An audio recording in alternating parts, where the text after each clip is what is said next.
Très bien. Bonjour à toutes et à tous.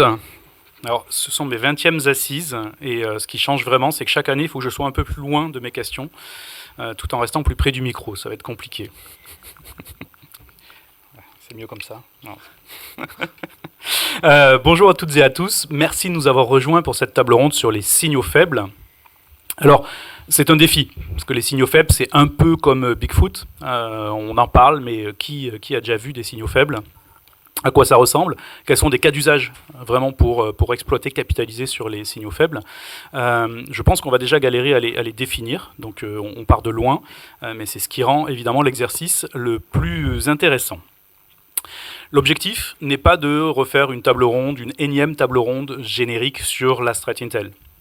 J'imagine que si vous êtes là, vous êtes déjà plutôt mûr en termes de Threat Intel, mais que ce qui vous intéresse, c'est de savoir comment capitaliser sur ces signaux faibles, ces trucs qui sont sous le radar, qui sont peut-être de manière pris individuellement, qui ne sont pas censés provoquer une alerte, mais qui, ensemble, peut-être peuvent signifier quelque chose. Et ce sera tout le sujet de cette table ronde. Pour en parler, alors l'expression n'est pas de moi, mais d'un de nos éminents spectateurs, une belle brochette d'experts, avec Sabine Dargov, qui est Cybersecurity Manager chez Danone, Julien Bachelet, Global CISO and Directeur Cybersécurité chez Hermès, Axel Castado, directeur national crise des systèmes d'information à la SNCF, et Arnaud Kopp, chef du bureau coordination et partenariat opérationnel à l'ANSSI. Voilà, donc un beau mix en termes à la fois de taille de groupe, d'activité et aussi un point de vue public. Alors, je vous l'ai dit en introduction, peut-être que le plus compliqué et le vrai défi de notre table ronde, ça va être de définir ce qu'est un signal faible. Donc avant de lancer vraiment le débat, mesdames et messieurs, j'aimerais vous entendre sur ce qu'est un signal faible. Et en quoi est-il bon de chercher à le capter et à capitaliser dessus? C'est quoi votre définition du signal faible? Il faut qu'il y en ait un qui se lance. Hein.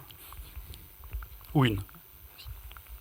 Allez, je me lance. Alors déjà, je précise que normalement, il ne devait pas y avoir Danone écrit. Donc si on peut dire que je fais partie d'un groupe industriel français, ce sera très bien. Je vous remercie. Voilà. On s'adresse en particulier aux journalistes qui sont présents parmi nous. Ça serait sympa, effectivement, de ne parler que d'un groupe industriel. Merci. Alors moi, je vais donner ma définition telle que je l'avais en tête quand j'ai commencé à réfléchir à tout ça pour pas spoiler non plus la suite des débats. Typiquement, un signal faible dans une activité de cyberdéfense telle que je la vois, ça va être une activité qui va être suspecte, mais pas forcément.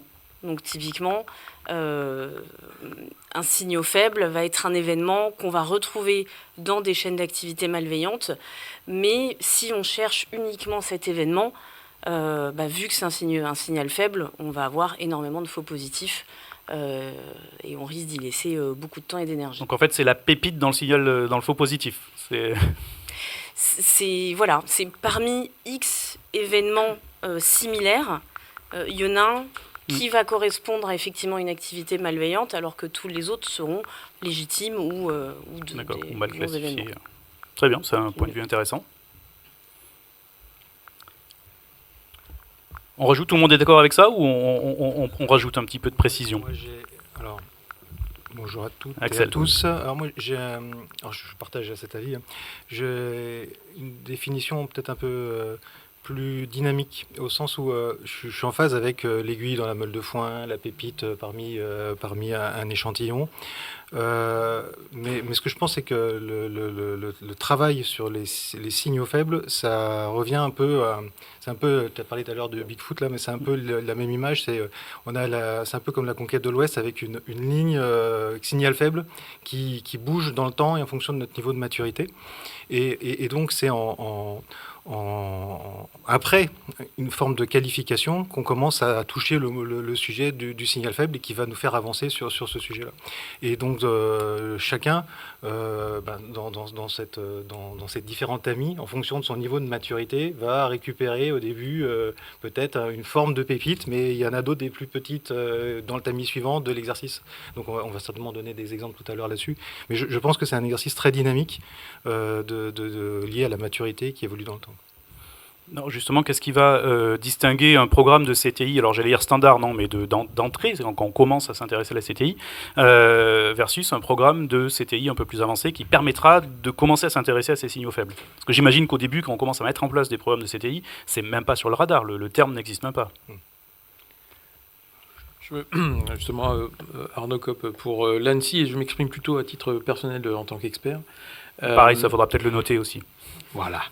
Le disclaimer étant fait, le thème de signal faible, pour moi et pour nous en général, c'est aussi de changer de domaine d'activité. C'est-à-dire qu'en fait, on peut parler d'un signal faible dans une infrastructure, dans un SOC, dans un CERT, mais en fait, ça peut aussi être tout simplement un signal faible d'une information extérieure qui n'est pas du tout une information numérique, mais qui va provenir en fait de la connaissance et du retour d'expérience qu'on peut avoir de situations similaires qui produisent en fait des éléments corrélés permettant d'aller sur un signal faible qui va être le précurseur à un incident cyber, et donc des éléments qui sont dans des domaines d'activité complètement différents. On n'est plus dans du numérique, mais ça va avoir un impact numérique, et qu'on a besoin de réfléchir à comment transformer cette information qui est un signal faible, un signal c'est une information aussi, pour que des actions sérieuses puissent être prises en compte, et que finalement le signal faible devienne extrêmement actionnable. Ça, c'est super intéressant parce que ça veut dire qu'on a une question un peu plus tard là-dessus, mais on est déjà dans le cœur du sujet, c'est que c'est un niveau de maturité supplémentaire qui associe la CTI à l'IE presque, à l'intelligence économique presque. La gestion de l'information stratégique, appelons ça la gestion de l'information stratégique, le renseignement d'affaires. Il y a effectivement justement le champ en fait, et les différents domaines d'activité autour de la connaissance d'une menace n'est pas que numérique. Et on est obligé de réfléchir et de se mettre dans une posture où le signal faible peut être effectivement un signal économique, peut être un signal de ciblage. Un signal faible que l'on verrait au niveau infrastructure, réseau, applicatif, etc., il a bien été produit, créé par quelqu'un, dans le cadre d'une motivation, dans le cadre d'une kill chain éventuellement. Et c'est même de remonter et de trouver finalement quel est ce signal faible d'un périmètre qui est très différent. Et à partir du moment où on peut essayer de trouver les différents périmètres, c'est éventuellement de trouver les autres cibles, les autres futures victimes. Et ça, c'est encore d'autres activités qu'on peut avoir. D'où l'intérêt d'une approche pluridisciplinaire, qui n'est pas seulement de la cybersécurité, mais qui est vraiment de la protection de l'information d'une manière générale. Quelque chose à ajouter, une précision ? Ouais, peut-être juste par rapport à ce que tu disais sur la... Je ne sais pas si on m'entend, ça marche, ouais. Sur la CTI, je pense que les signaux faibles ne sont pas forcément donnés que par de la CTI. Il y a aussi la connaissance des équipes de réponse aux incidents qui peuvent définir à un moment un signal faible et considérer à un moment, et je suis d'accord avec ce que disait Axel, à un moment T, à un niveau de maturité et de connaissance donnée, que cette alerte, cette potentielle alerte, elle n'est pas suffisante à elle-même pour être mise en production parce que sujette à de nombreux faux positifs. Et je pense que les signaux faibles peuvent être à la fois des éléments de contexte qui peuvent enrichir une analyse, tout comme en consolidant plusieurs signaux faibles, on peut éventuellement en déclencher une vraie alerte. D'accord. C'est à mon sens une bonne façon de le voir. Est-ce qu'on a déjà des frameworks, est-ce qu'on a des cadres, est-ce qu'on a des normes, des modèles qui intègrent cette notion de signal faible ? Alors, pas à ma connaissance. Il y a des travaux, et en tout cas, notre équipe du CERT a amorcé un certain nombre de réflexions sur ce sujet, justement dans l'optique de se donner la capacité de ne pas totalement mettre... sous le radar ou assumer et laisser sous le radar un certain nombre de signaux qu'on peut juger à un moment intéressant, mais trop complexe à mettre en production, encore une fois, parce que le nombre de faux positifs peut être important. Et donc, il y a des études et même un premier niveau d'implémentation qui consiste en utiliser, à grouper potentiellement plusieurs signaux faibles autour de ce qu'on appelle un élément pivot, qui peut être un ordinateur ou un utilisateur, et d'agréger sur une fenêtre de temps définie ces signaux faibles qui, lorsqu'ils sont cumulés, peuvent déclencher une alerte. Une sorte de clustering qui est fait, enfin, C'est donc exactement de groupement, mais qui est fait autour d'un signal fort qui va être la machine, parce qu'on a observé par exemple une activité malveillante dessus. L'accumulation. Et à partir de là, même si on n'avait pas de capteur spécifique sur d'autres activités, on va s'intéresser à cette machine-là. Donc manuellement, on va regarder toute l'activité, la vie autour de cette machine sur une fenêtre de temps, c'est ça. Ouais. Et là, on va pouvoir peut-être voir des signaux faibles, parce que Exactement. des choses qui auraient été naturelles pour une observation automatique viendront percuter l'esprit de l'analyse qui dira effectivement dans ce contexte-là c'est plus compliqué, C'est ça. c'est suspect. C'est ça. Si on va un peu plus loin dans cette logique, finalement, l'étape d'après, c'est de se dire, il n'y a peut-être pas de modèle, il n'y a peut-être pas de référentiel aujourd'hui, c'est finalement l'état de l'art dans la recherche de qu'est-ce que c'est qu'un signal faible pour les uns en fonction de ses capacités, mais il y a quand même des éléments qui aident à structurer la pensée, et par exemple, si on prend celui qu'on connaît tous autour des formats de kill chain, et ben finalement, on a des moments dans une séquence d'attaque qui permettent de se dire ça, c'est des signaux faibles que je raccrocherai à telle partie dans le chemin critique d'attaque. Et finalement, c'est ça qu'on essaye d'identifier par l'accumulation de signaux faibles, c'est j'ai pas forcément de connaissances sur le déplacement latéral. Par contre, j'ai une capacité plus forte sur des techniques de persistance.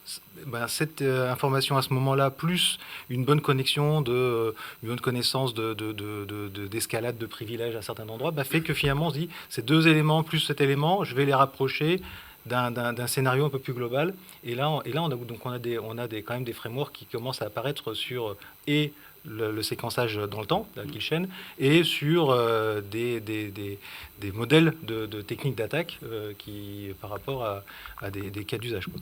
Alors justement, je voulais vous demander à quel point un signal faible pouvait être ingéré par une plateforme et un programme de CTI, mais finalement, de ce qu'on dit là pour l'instant, ils ne sont pas tant ingérés que créés en réponse à des signaux forts. En tout cas, en fonction du niveau de maturité de l'équipe, quand on n'en est pas encore au stade où on va rechercher des signaux faibles pour aider à la détection, effectivement, les signaux faibles, ils vont être détectés, trouvés, découverts en phase d'investigation et d'analyse. Ils vont servir à rebondir, à pivoter sur des éléments pour poursuivre l'investigation et ensuite passer en phase de hunting, mais bon, ça plutôt du rétro-hunting dans ce cas-là. Mais effectivement, c'est en fonction du stade de maturité de l'équipe. Si on n'est pas encore en recherche, ça va plutôt être de la découverte en phase d'analyse, pas forcément quelque chose de proactif. C'était justement ma prochaine question, savoir est-ce qu'on ne va pas finalement ne faire que trouver des signaux faibles après coup, une fois qu'on est en phase de forensique par exemple, après un incident, et que ces choses-là ne sont exploitables finalement qu'une fois qu'on peut refaire l'histoire, ce qui enlève un peu à leur intérêt. Là, ensuite, pour arriver à transformer l'essai, je dirais, passer côté proactif, c'est à mon avis beaucoup de temps, beaucoup d'analyse manuelle pour corréler des événements, arriver à distinguer des patterns, bien sûr à adapter au contexte de l'entreprise. On n'a pas tous ici pas les mêmes menaces, pas les mêmes contextes. Donc mes signaux faibles ne seront pas tes signaux faibles ou tes signaux faibles. Donc tout ça est ça oui, mais justement, c'est-à-dire qu'il y a tellement de faux positifs potentiels que le plus simple, c'est une fois que la crise est arrivée, une fois que l'incident est arrivé, lorsqu'on regarde l'histoire, là on va voir qu'il y a des choses qui auraient pu être vues, mais objectivement, elles n'auraient pas forcément pu être identifiées avant. Parce qu'on est condamné à ne serait-ce que voir les signaux faibles dans le rétro, en fait. Ensuite, ça va être l'expérience, le temps, l'automatisation, pour justement mettre les pièces du puzzle. Pardon. Arnaud, j'ai l'impression que tu voulais dire quelque chose. En fait, c'est côté de l'ANSSI, donc du côté du CERT-FR, c'est là où on a un très gros effort de coordination et de collaboration en fait avec les autres CERT nationaux, les autres cercles dans l'État, en dehors de l'État, au niveau national, au niveau international. Donc ça, c'est vraiment l'activité qu'on a dans ce bureau, où on cherche en fait à collecter le maximum d'informations qui, au départ, sont peut-être des signaux faibles, de constater qu'en fait, des signaux faibles peuvent être parfois répétitifs, et que si un signal faible entraîne une victime que l'on a à traiter quelque temps après, on ne le considère plus comme signal faible, et en fait, on va chercher à transmettre ce signal faible, qui est carrément un signal inconnu pour la victime au départ, comme un signalement, comme un marqueur, finalement. Un marqueur, l'élément sur le fait que quelque chose est en train de se passer, qui peut, probablement malgré sa supervision, malgré son outillage, il ne l'a pas constaté lui-même, mais en fait c'est des informations que l'on a par ailleurs. Et donc le signal faible, effectivement, en fonction de la finesse de supervision, de collaboration, peut exister ailleurs. Et l'important, c'est comment transmettre ce signal faible à la bonne autorité qui va pouvoir prendre des actions et encore une fois actionner et peut-être parfois se déconnecter, avoir des actions très, très difficiles mais qui sont dans un mode de prévention absolument nécessaire. C'est l'intérêt de la communauté, ça. C'est-à-dire que là, on voit effectivement, ma vision était assez linéaire, c'est-à-dire qu'on ne va découvrir des signaux faibles qu'après coup parce qu'on ne pouvait pas les voir avant. Mais ça, c'est si on reste dans l'entreprise. Si on prend une approche plus communautaire, effectivement, il y en a un qui se fait taper, mais l'analyse va bénéficier aux autres qui ne seront pas encore dans le même séquencement temporel. C'est un petit peu comme les pompiers, on cherche à éviter que l'incendie ne se propage. Traiter une victime d'incendie, de toute façon, c'est aussi apprendre et comprendre pourquoi l'incident est arrivé et d'arriver à en tirer un retour d'expérience et faire évoluer éventuellement soit les doctrines, soit la normalisation ou la réglementation, comme on est en train de le voir autour de Nice V2. Voilà, je pars un peu du domaine. Et pour venir sur l'aspect proactif ou en tout cas déclenchement, il y a toujours cette histoire de seuil et de niveau de maturité. Mais si on prend par exemple la désactivation d'EDR dans un parc, en fonction de sa capacité à le détecter, à faire remonter cette information rapidement à la bonne personne pour qu'il y ait un traitement, on va rentrer dans moi il me faut 2000 EDR désactivés pour que je considère que ce soit un signal faible, et puis d'autres au bout d'une heure, si j'ai perdu 5 EDR, je suis dans un traitement d'un signal faible. Et donc il y a bien autour de ça une forme de capacité à traiter de l'information, à l'associer éventuellement à un signalement d'un partenaire qui dit en ce moment on contacte des campagnes de tel type d'acteurs qui a comme caractéristique de désactiver des EDR. Sans cette information, on pouvait laisser les 5 et pas s'en soucier. Avec cette information, les 5 devient un signal. Et là, on revient dans ce qu'on disait juste avant, c'est que c'est la somme de ces signaux qui vont créer un scénario. Et c'est en fonction de son niveau de maturité qu'on va le traiter dans un aspect là pour le coup proactif, ou en tout cas avant qu'il y ait plus de la compromission a déjà eu lieu, mais avant qu'il y ait plus d'impact. Julien. À mon sens, ce qui est important de considérer, c'est que le traitement global du signal faible fait partie de l'évolution, de l'amélioration continue du modèle de détection d'Insert.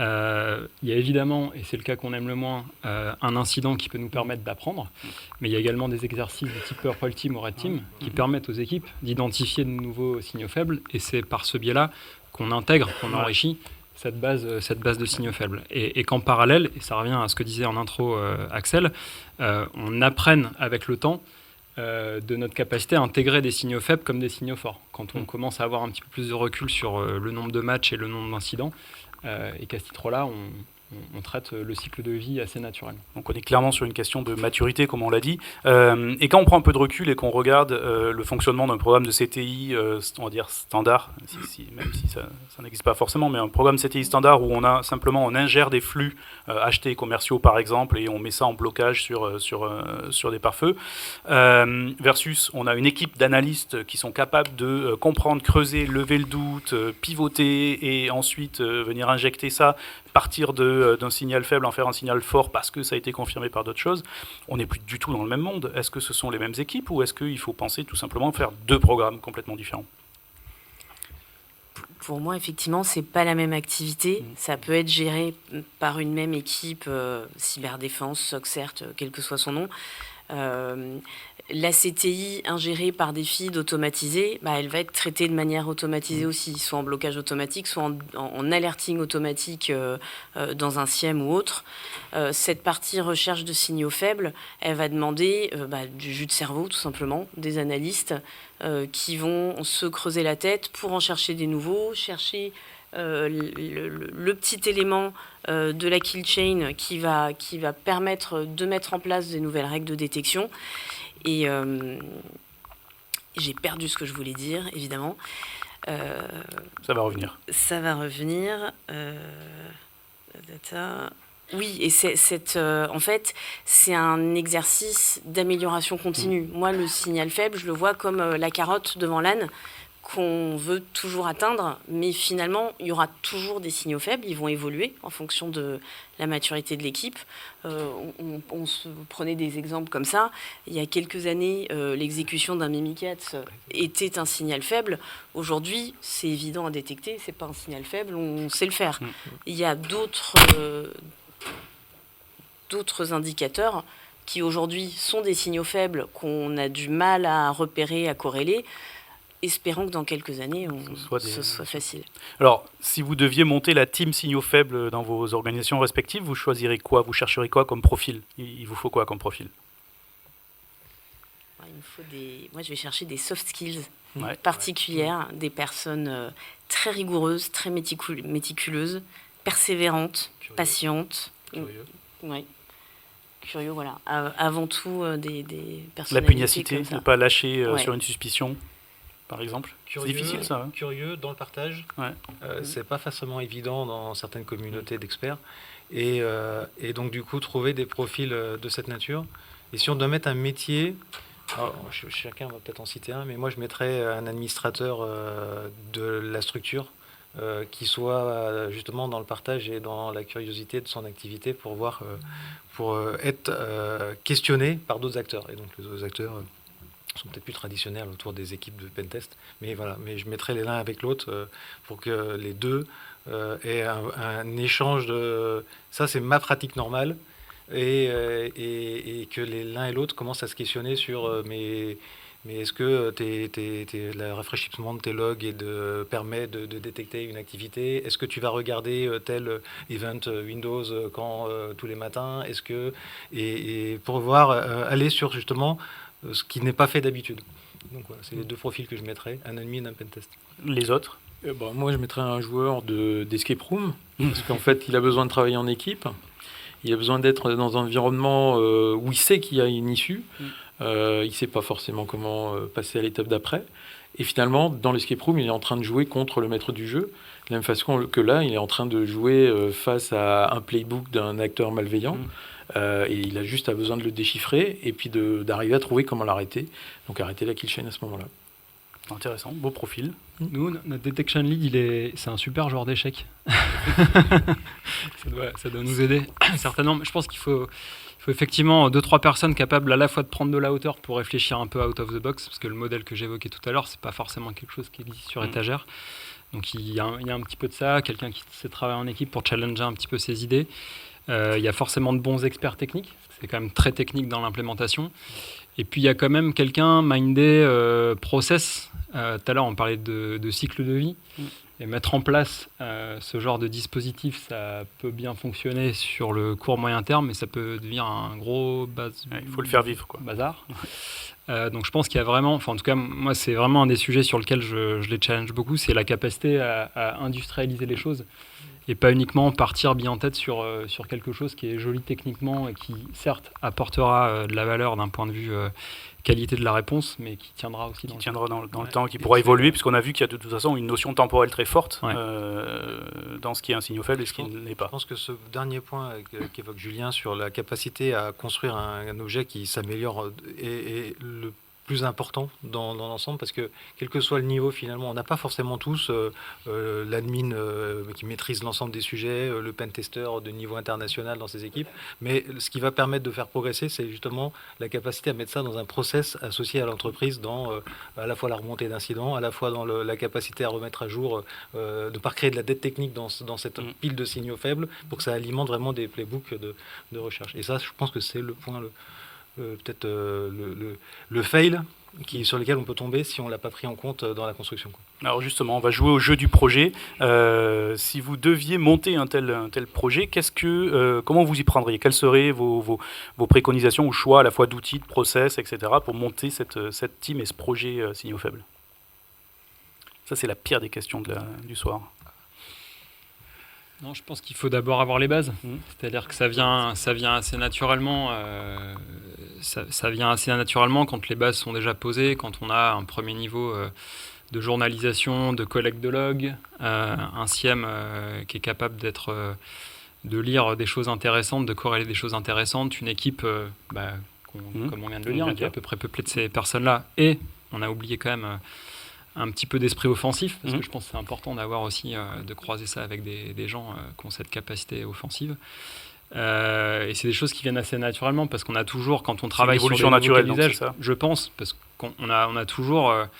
tous les CERT ont une backlog de nouveaux use cases parce que ils sont naturellement, et c'est imposé par, à mon avis, l'activité dans une logique d'amélioration continue. On en parle beaucoup depuis tout à l'heure. Il y a toujours une zone, qu'est-ce qu'on fait de cette partie de la backlog? Est-ce qu'on la met en prod? Et finalement, le signal faible, c'est la réponse à cette espèce de zone grise D'accord. qu'on a du mal à traiter. Donc à mon sens, ça vient assez naturellement quand les bases sont là. Et puis il faut quelques outillages, je crois que on peut en parler Oui, bien sûr, maintenant, complètement, mais typiquement, donc je parle d'un SIEM, mais un SIRP et une plateforme de CTI, c'est quand même des choses qui sont SIRP, assez... faut expliquer pour ceux qui... Security Incident Response Platform, qui est un outil qui permet de gérer globalement les incidents de sécurité, de les qualifier, de les gérer en collaboration dans une équipe. Donc c'est tout ça qu'on doit avoir, à mon sens, en termes d'outillage d'outils, et d'outils propices à leur engager. process, Ouais. on en parlera peut-être. Les autres, vous êtes d'accord? Ouais, je suis Vous avez le droit de pas d'accord. Je suis d'accord, mais j'insiste sur la partie avoir déjà les fondamentaux. Ouais. Je pense que voilà, il y a une majorité de CERT qui sont sous l'eau. Enfin, globalement, on s'ennuie pas. Et si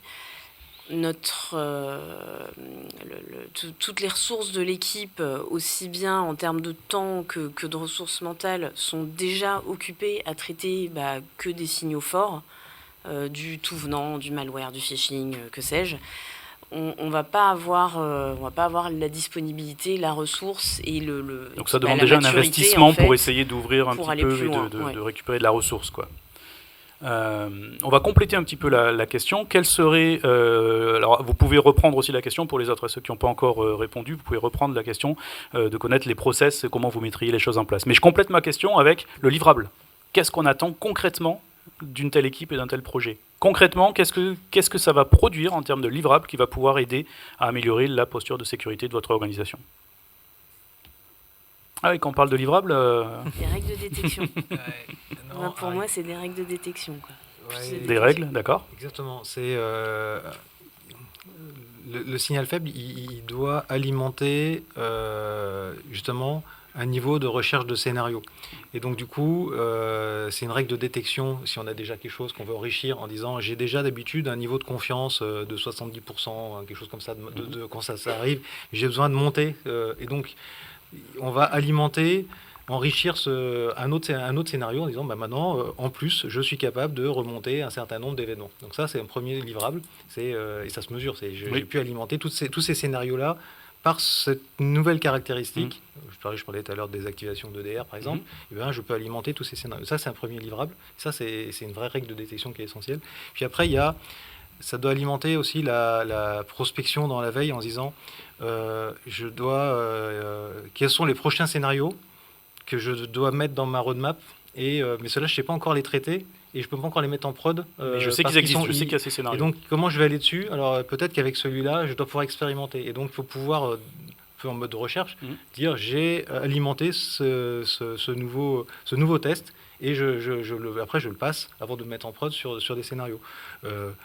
Et là, on en a des cas de figure. On prend l'excellent rapport de l'ANSSI récemment sur l'hôpital de Brest avec un séquençage d'attaques. Ça doit permettre d'alimenter des scénarios, alors soit automatiques, de dire voilà, celle-là dedans je passe. Et donc, dans le livrable, il y a ça, c'est je coche, je teste mon modèle, quoi, par des rapports qui sortent d'ailleurs. Très bien, oui, effectivement, c'est un bon livrable. Oui. Toujours dans les livrables, effectivement, un catalogue de procédures à exécuter en pré-crise, c'est quelque chose qui pourrait justement éviter d'arriver dans la situation de crise et d'avoir testé en fait, par éventuellement des jeux de Red Team, Blue Team, choses comme ça en fait, où essayer de voir si la détection de signaux faibles fonctionne correctement, si on produit soi-même les signaux faibles.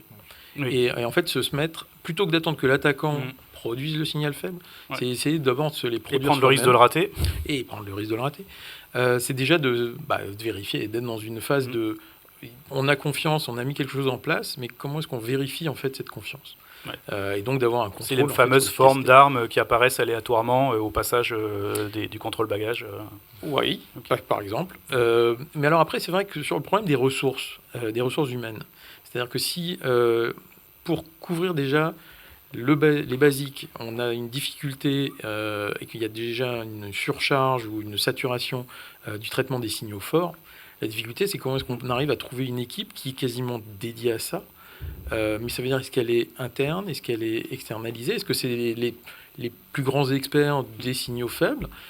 Comment on peut y faire appel? Comment est-ce qu'on peut leur donner accès à de la matière? C'est essentiellement internalisé, ça. Alors, ça devrait être plutôt interne, sauf à aller vers un niveau de confiance et de solidarité, éventuellement, sur lequel, là, aujourd'hui, on n'est pas encore.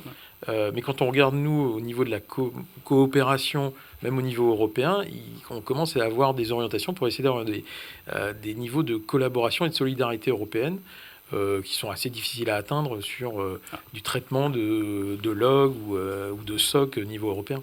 Après, au sein des entreprises, effectivement, il faut comprendre que plus on veut donner de la maturité à son programme de CTI, plus il va falloir investir aussi sur le people.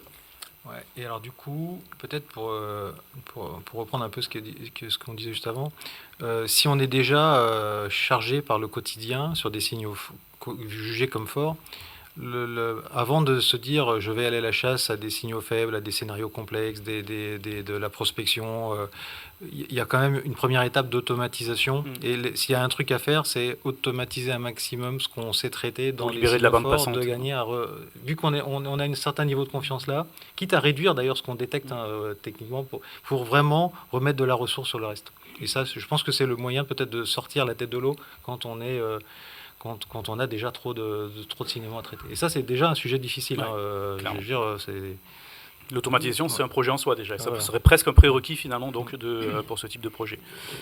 Si je peux ajouter un tout petit point pour rebondir sur ce que disait Arnaud sur les rapports, notamment par exemple suite à l'incident à l'hôpital de Brest.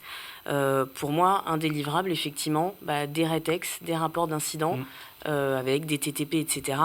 Soit en interne, soit idéalement à partager à la communauté. Je pense qu'en cyber, on est tous d'accord, c'est super important. D'ailleurs, on est là pour ça. À partager dans des communautés comme l'Intercert France ou autres. C'est, à mon avis, primordial pour essayer de garder un tout petit peu d'avance sur les attaquants. On avait effectivement déjà parlé de cette notion de communauté et l'Intercert France peut faire ce travail-là. Puisqu'on parlait de ressources, si vous deviez, qu'est-ce qui vous manquerait aujourd'hui, selon vos différents niveaux de maturité au sein de vos propres organisations, qu'est-ce qui vous manquerait aujourd'hui pour aller plus loin dans ce domaine-là? Moi, je dirais pour l'instant du temps. C'est un peu plus d'expérience parce que c'est quelque chose qu'on a mis en œuvre il y a à peu près 6 mois. Donc voilà, un peu plus de temps. Du temps et donc de la ressource. Ouais. Les autres, pareil? Nous, on n'en est pas tout à fait là, mais effectivement, du temps pour pouvoir justement passer ce cap, gagner en maturité et s'attaquer. On le fait déjà quand même un peu, mais pas de manière aussi mature, c'est ces signaux faibles. Et donc, c'est ce qu'on disait juste avant, pour avoir du temps, automatiser. D'abord lancer un programme d'automatisation. Pareil, ça a démarré, mais... Il faut du temps. Axel, peut-être? Ouais, c'est le premier sujet, c'est la recherche d'automatisation dans les process, parce que connaître des process, enlever toutes les tâches finalement qui font perdre du temps, préparer des requêtes, préparer des vérifications, enlever tout ça pour que on se concentre sur j'ai une info, j'ai fait des recherches, je l'ai transmise. Et déjà, rien que ça, et ça fait gagner du temps. Après, la connaissance des différents grands types d'incidents, ça, c'est déjà des choses qui commencent à être connues. Et on a toujours suffisamment d'experts pour aller sur ces terrains-là. Arnaud? Et pour l'ANSSI, pour le coup, il y a plusieurs choses qu'on sait. D'abord, on sait, et ça, on sait beaucoup de choses. Il y a un truc qu'on sait et qu'on est certain, c'est qu'on ne sait pas tout. Donc, on n'est pas omniscient.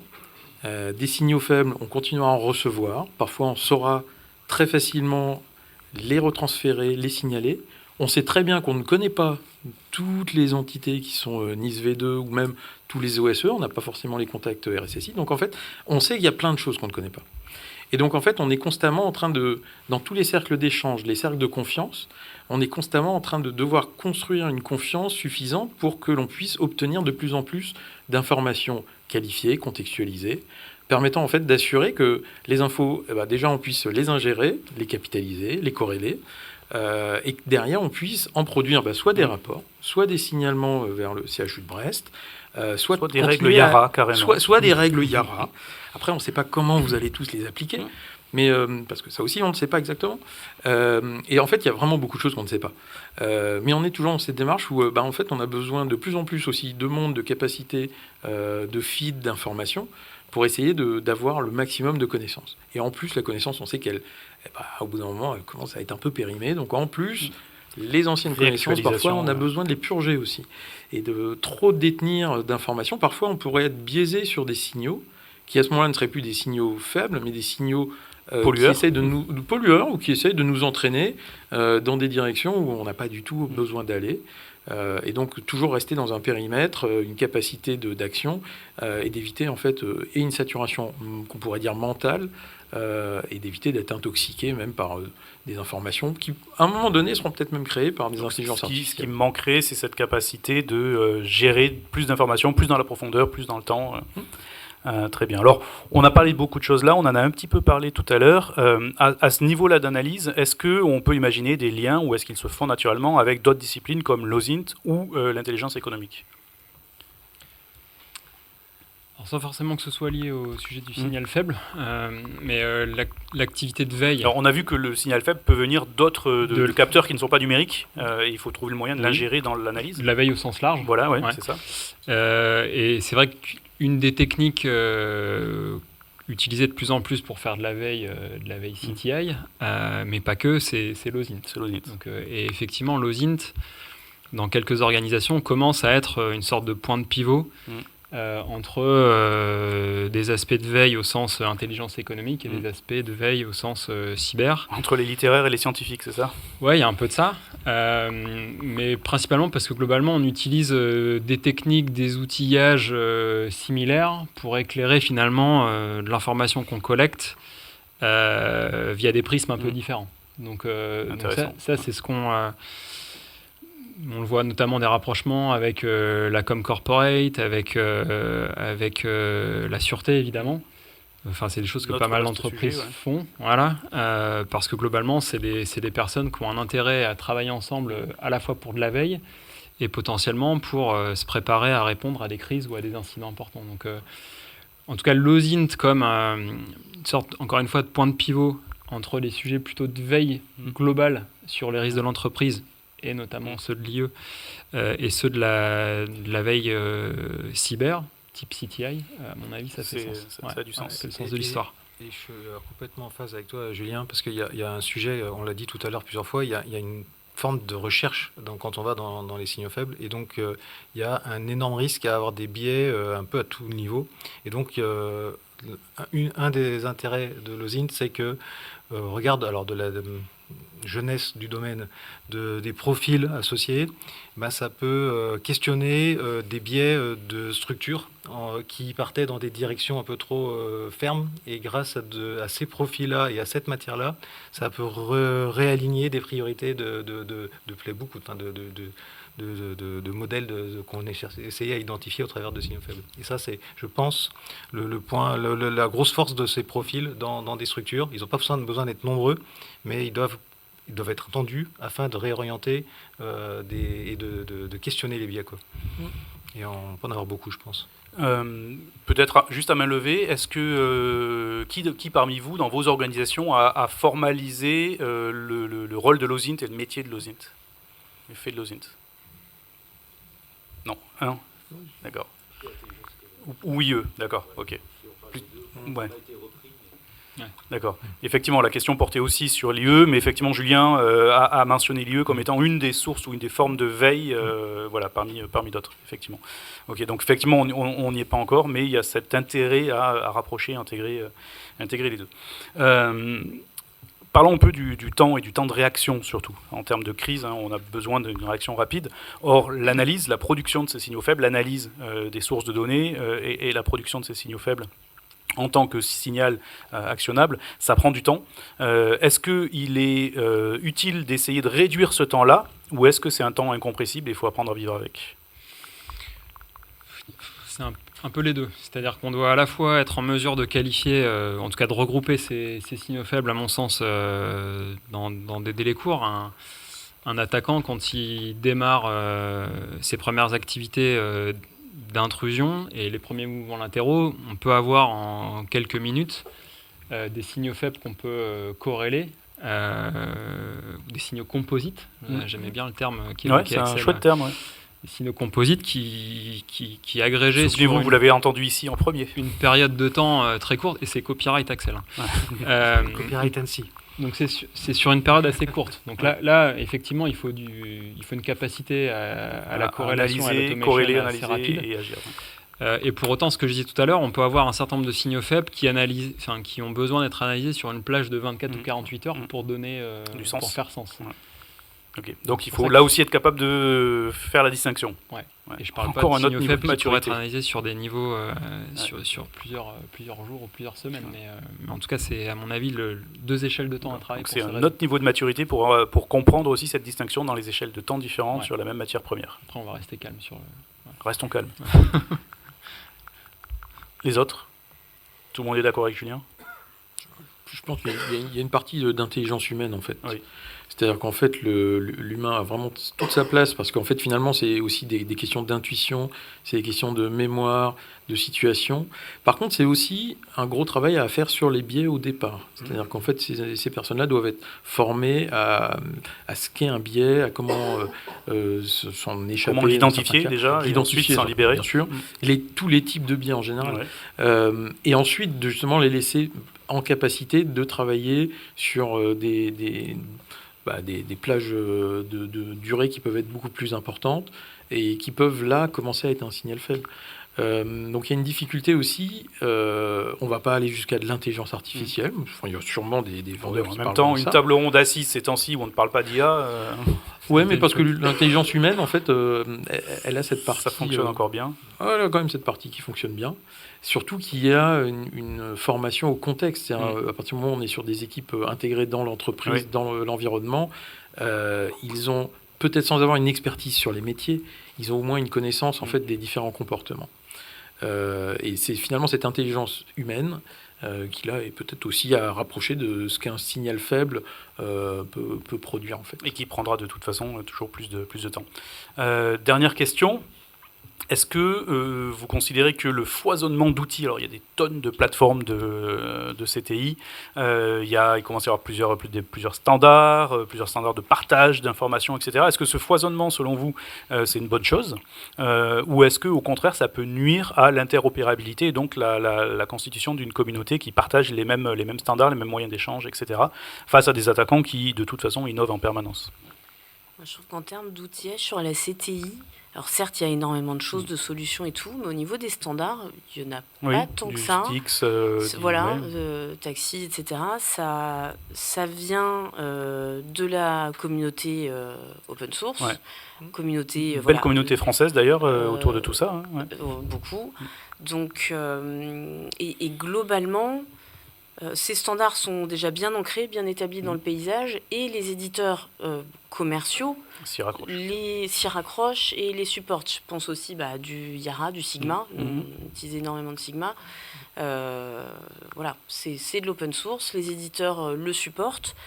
Et donc pour moi, oui, c'est une très bonne chose. Il n'y en a pas tant que ça. Alors, j'ai posé peut-être la question tout à l'heure, mais j'ai envie d'y revenir. Et tous ces standards-là sont capables d'identifier un signal faible qui appelle à devenir un signal fort, ou est-ce qu'il y a peut-être des adaptations encore à faire au format ? C'est pas évident de répondre à ça. C'est pas forcément qu'ils sont capables de les détecter. Mais on les utilise pas comme ça. Quand je dis de les détecter, c'est juste de les assimiler et de les présenter, surtout. Parce que pour l'instant, on n'a que du tag, par exemple, où on Ouais. peut dire attention, ça a été vu dans un contexte, mais je ne sais pas. Mais il n'y a pas de traitement spécifique où ils sont identifiés en tant que tels, c'est-à-dire qu'on ne va pas les traiter comme des signaux vraiment à traiter, mais ils sont là en tâche de fond, on va dire, pour être exploités au cas où. Ouais, je pense que derrière, c'est surtout l'utilisation qu'on C'est fait de ces l'utilisation, outils et de ces d'accord, ouais. standards. C'est toute la taxinomie qu'on met derrière, voilà, qu'on va les créer derrière. process pour Ok. les exploiter en tant que signaux faibles. Ok. Je crois que Arnaud voulait dire quelque chose, non? Oui, j'ai peur de revenir sur la définition de signal Mhm. faible, mais finalement, le signal faible, j'ai aussi l'impression que, à partir du moment où on est dans le futur, on a eu un incident et on cherche à revenir Mhm. dans le passé, Oui. parce c'est à que ce devient un moment-là signal. qu'on va le déclarer comme signal Ouais. faible, alors qu'en fait, quand il a existé dans le passé, c'était un signal ignoré. Ouais. Et c'est lui Ouais. qui a entraîné un effet boule de neige Ouais. ou domino Qui qui a a entraîné contribué. l'incident final. Donc à la fin de vous le dire, finalement c'est l'incident d'il y a X jours qui aurait dû être identifié comme signal faible, c'est plutôt qu'il aurait dû être traité en Mm. fait. Il aurait Très dû juste. non pas être ignoré, mais la difficulté c'est comment est-ce qu'on peut détecter quelque chose d'inconnu Ouais. à ce moment-là Et ne plus et de le l'ignorer. qualifier comme un signal d'importance. Très juste. Merci. Est-ce que vous avez, avant qu'on prenne quelques questions, est-ce que vous avez le mot de la fin? Quelque chose qui vous tient vraiment à cœur pour sauver le signal faible du buzzword? Non? C'est pas un buzzword. Non, c'est pas un buzzword, non. Non, mais c'est compliqué et c'est un sujet qui est pas simple parce que c'est pas un élément très tangible. Donc c'est un sujet sur lequel il est difficile de parler de manière simple, en tout cas. J'espère que nous avons été ou que ils ont été suffisamment clairs, que ça vous donne un petit peu de matière à réflexion. Et on est ouvert à toutes vos questions. Oui.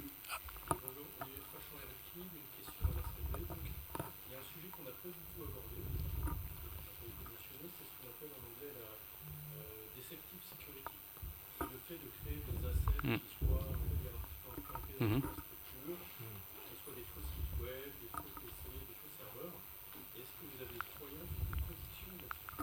Alors, je reprends les questions pour l'enregistrement. Donc, le sujet de la deceptive security, très bonne question.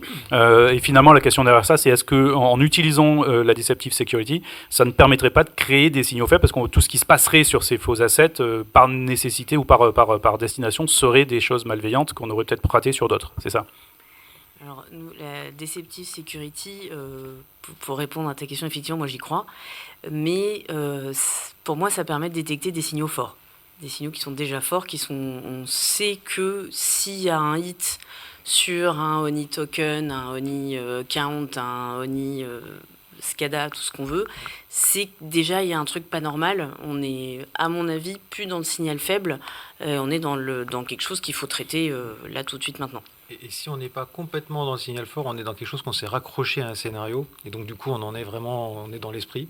Moi je mets juste un point d'attention, c'est que c'est séduisant, mais comme tous ces objets, il faut qu'ils soient bien gérés, et donc il faut que ça remonte, donc c'est toujours à la bonne info, à la bonne personne au bon moment, mais du coup, à vouloir créer des pièges, il ne faut pas tomber dans les mêmes pièges, hein. Il ne faut pas créer des comptes, un compte d'admin qui ne serait pas utilisé, ça devient aussi un compte d'admin, donc voilà, il faut aussi, si on crée des plateformes dans un coin déceptives, il faut les entretenir dans la prod de la même manière que les autres, parce que si elles deviennent des points de vulnérabilité parce que pas couverts, etc. Donc c'est séduisant, mais il faut que ça soit des technologies maîtrisées à ce moment-là. Sinon, ça augmente la surface d'attaque et c'est un autre sujet. Voilà. Autre question? Oui, au fond.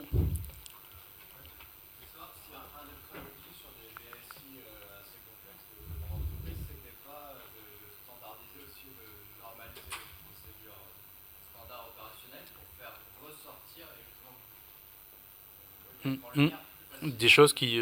D'accord. Donc je reprends toujours la question. Est-ce que finalement standardiser les opérations, avoir une baseline d'utilisation et d'administration du SI ne permettrait pas, par définition, d'identifier des choses qui ne sont pas dans cette baseline et donc potentiellement qui deviennent des signaux faibles aussi ou des points d'attention?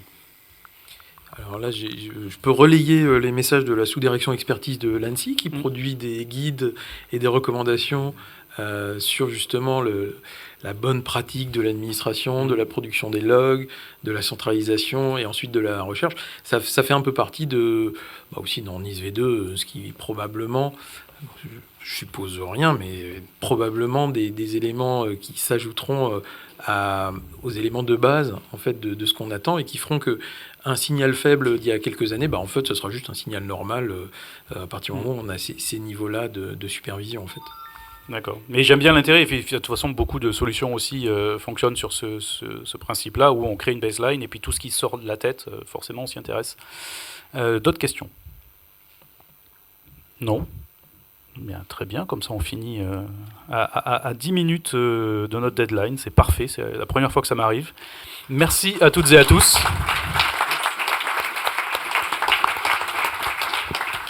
Voilà. Et puis, de toute façon, nos intervenants sont là, pour certains en tout cas, jusqu'à vendredi. Donc, n'hésitez pas à aller les trouver si vous avez d'autres questions entre-temps.